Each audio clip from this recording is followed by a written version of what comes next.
O caso Mariana Ferrer tem deixado todo mundo perplexo. Eu também estou. Além de cair do cavalo, Mariana ainda levou um coice. E esse coice foi visto por milhares e milhares de pessoas através das imagens da sua audiência que acabaram se tornando públicas. O Intercept teve acesso às imagens das audiências do caso que mostram Cláudio Gastão humilhando Mariana. Essa foto aqui foi manipulada, Felipe?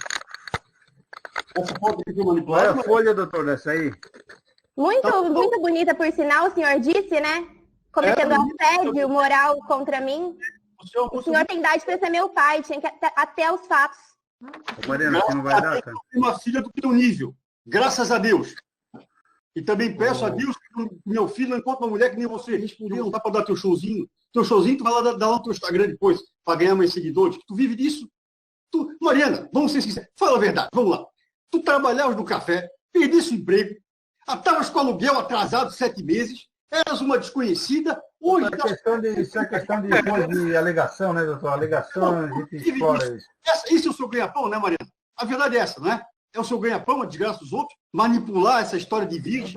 A audiência vira uma cena de terror para Mariana. O advogado insiste em mostrar fotos sensuais dela, tiradas antes do estupro e que em nada tem a ver com o caso. É só para postar essa última foto que ela mandou o defensor público juntar, e que ela diz que foi manipulada. Essa foto aqui foi extraída de um site do fotógrafo, onde a única foto chupando dedinho, daqui, e com posições... Não, eu quero aquela outra foto.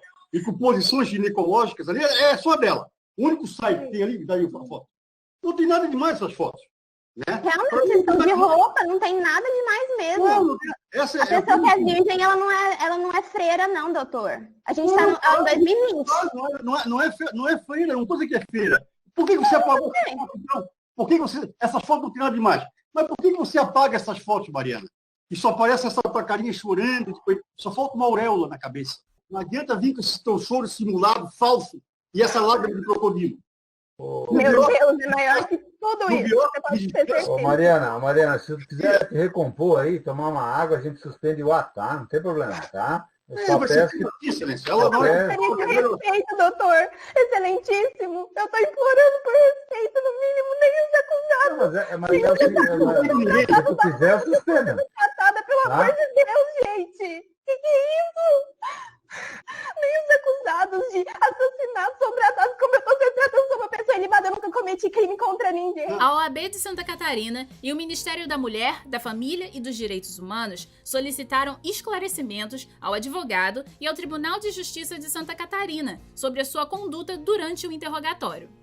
Da Justiça, Mariana recebeu apenas o direito de ter... Eu, como advogado, não posso comentar um caso que está em andamento. Isso é proibido pelo Estatuto da OAB.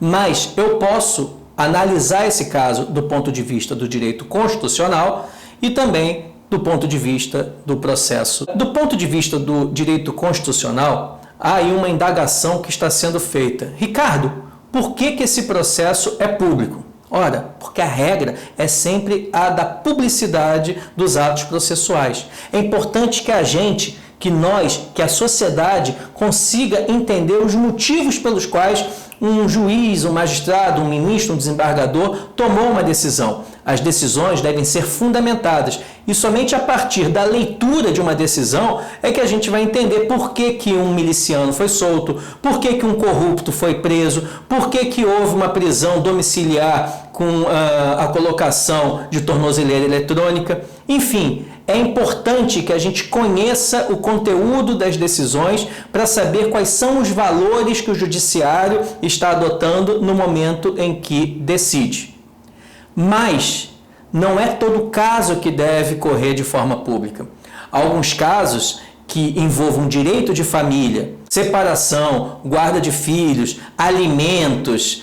Esses casos devem correr em segredo de justiça, assim como os casos que envolvam a intimidade. E essa é a hipótese da Mariana. Ali está sendo tratada a intimidade dela. Portanto, se eu fosse um magistrado, eu colocaria esse processo dela em segredo de justiça. Mas olha o que aconteceu. Acabou que o magistrado não decretou o segredo de justiça no caso da Mariana. E sabe que no fim da história, apesar da tristeza e da exposição da Mariana, isso foi bom? Foi bom porque agora a gente sabe, tem conhecimento, tem noção de quais os valores, quais as alegações, qual foi o raciocínio lógico que o magistrado adotou para chegar à sua conclusão. E aí cabe à sociedade, se discordar, fazer as suas manifestações. Por isso que o processo deve ser público.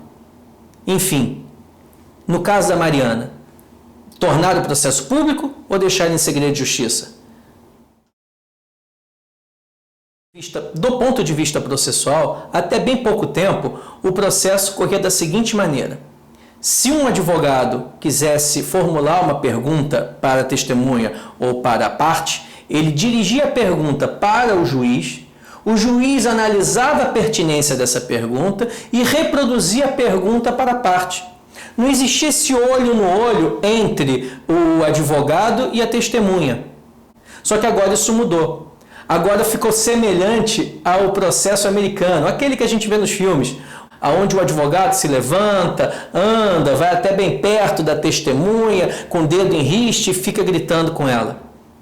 É claro que ninguém quer esse tipo de conduta durante uma audiência. O tratamento deve ser civilizado. E tanto o Código de Processo Penal quanto o Código de Processo Civil estabelecem que o juiz deve imediatamente cassar a palavra daquele que agir de forma descortês, que coloca a testemunha numa situação vexatória, humilhante, como foi o caso de hoje.